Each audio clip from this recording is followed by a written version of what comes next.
مذہب میں جب یہ تعلیم دی گئی ان چیزوں کی کہ تم نے پابندی کرنی ہے نماز کی، روزے کی، تو وہاں پر ان کی قبولیت یا عدم قبولیت یا میرے مواخذے کو ان چیزوں سے متعلق کر کے تو نہیں دکھایا گیا نا؟ یعنی تو کیا اس کا یہ مطلب ہوگا کہ ہم اگر نماز پڑھ رہے ہیں اور وہ جو مقصود ہے حاصل نہیں کر رہے تو حقیقت میں گویا ہماری نماز ہوئی نہیں، پھر اللہ تعالیٰ کلم سے پوچھے گا بھائی یہ نماز تو میں نے اس لیے فرض کی تھی کہ تم یہ کرنے کے بعد یہ کام نہ کرو، اب جب تم نے یہ کام کر دیا تو پھر تمہاری نماز تو میری والی وہ نماز ہی نہیں جو مجھے تم سے مطلوب تھی۔ اسی لیے یہ ضروری ہے کہ جب بھی آپ دین کو بیان کریں تو آپ صورت بھی بتائیں اور حقیقت بھی بتائیں۔ یعنی جو کام بھی ہم کرتے ہیں ایک اس کی صورت ہے، نماز کی ایک صورت ہے، یہ رکوع کرنا ہے، یہ سجدہ کرنا ہے، اسی طرح اس میں کچھ اذکار ہمیں تعلیم دیے گئے ہیں، یہ اس کی صورت ہے۔ یعنی نماز کیا ہے؟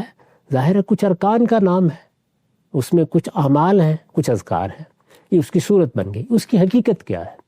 اسی طرح سے روزے کی حقیقت کیا ہے، اسی طرح حج کی حقیقت کیا ہے، عمرے کی حقیقت کیا ہے، قربانی کی حقیقت کیا ہے، وہ حقیقت واضح ہونی چاہیے۔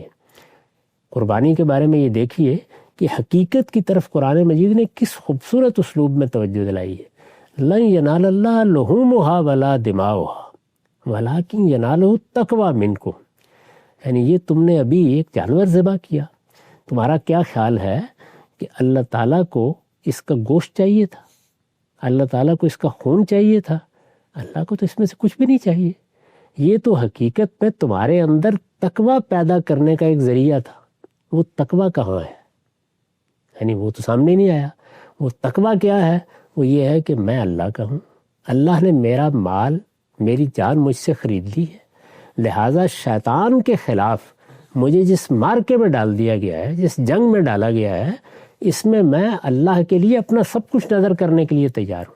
یہ اس کی حقیقت تھی، یہی قربانی کی حقیقت، یہی عمرے کی حقیقت، یہی حج کی حقیقت۔ حج میں تو اس حقیقت کو کھول کر بتا دیا گیا ہے، اس میں ہم شیطان کے خلاف سنگ باری کر کے اپنے حج کو پائے تکمیل تک پہنچاتے ہیں، اور گویا وہاں یہ پیغام ہمیں ملتا ہے اور وہ لے کر ہمیں اپنے وطن لوٹنا ہوتا ہے کہ ہم یہ شیطان کے خلاف جنگ اپنی زندگی میں جاری رکھیں گے۔ یعنی جیسے روزے میں ہمیں یہ تعلیم دی جاتی ہے، یہ تربیت دی جاتی ہے کہ ہم نے اگر خدا سے ڈرنا سیکھ لیا ہے اور خدا کے ڈر سے ہم نے پانی کی ایک بوند اپنے حلق میں نہیں جانے دی، ہم کسی روکی ہوئی بات کی طرف نہیں گئے، کسی ممنوع کی طرف نہیں بڑھے، یہ کیا تھا؟ یہ اللہ نے روک دیا تھا۔ تو اب ہمیں اس سے یاد دہانی تو یہ حاصل کرنی تھی کہ ہم باقی زندگی میں اللہ نے جن چیزوں سے روکا ہے ان کے بارے میں متنبہ رہیں گے، یعنی کبھی ان کے قریب نہیں جائیں گے، جائیں گے تو فوراً اپنا ہاتھ روکیں گے، یعنی اگر سہون بھی کہیں پڑ جائے گا تو فوراً اس کو اگل دیں گے۔ یہی تعلیم روزے میں ہم کو دی گئی تھی، تو یہ تعلیم ہماری زندگی سے متعلق ہی نہیں ہوئی، یہی نماز میں ہمیں سکھایا گیا تھا۔ تو ساری چیزیں اس کی حقیقت کے لحاظ سے اپنے بچوں کو بھی اور بڑوں کو بھی سمجھانے کی ضرورت ہے۔ یعنی یہ عبادات اپنی ایک حقیقت رکھتی ہیں۔ ہمارے ہاں عام طور پر لوگ صورت میں الجھ کے رہ جاتے ہیں۔ اب مثلا پیغمبری ہے، اس کی حقیقت کیا ہے؟ میں نے اس کو اپنی کتابوں میں واضح کیا تو بعض لوگوں کو یہ خیال ہوا کہ وہ تو ایک منصب ہے جس میں ذمہ داریاں ادا کی جاتی ہیں، تو ان کو میں نے توجہ دلائی کہ منصب تو اس کی صورت ہے، یعنی اب جاؤ اور جا کر میرا پیغام لوگوں کو پہنچاؤ، یہ ذمہ داری دی گئی ہے۔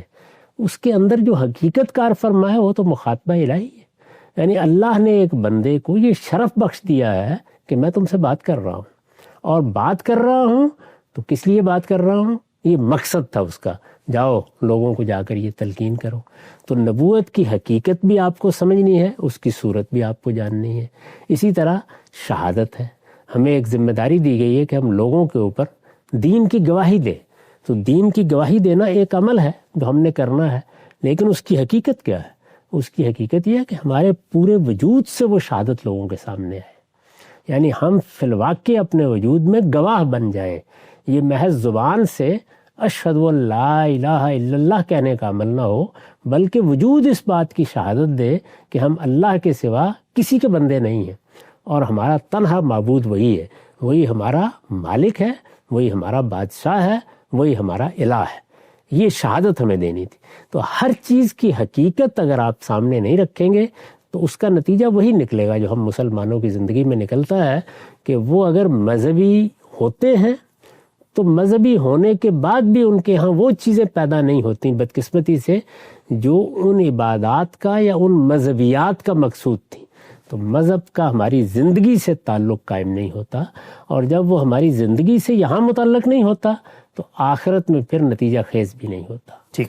تو اس سے ڈرنا چاہیے کہ ہماری نمازیں اور ہمارے روزے اگر بے روح ہو گئے، وہ اپنی حقیقت سے محروم ہو گئے، تو وہ کہیں وہاں قیامت میں بے معنی ہو کر نہ رہ جائیں، یعنی ان کا کوئی ہماری میزان میں وزن ہی نہ ہو.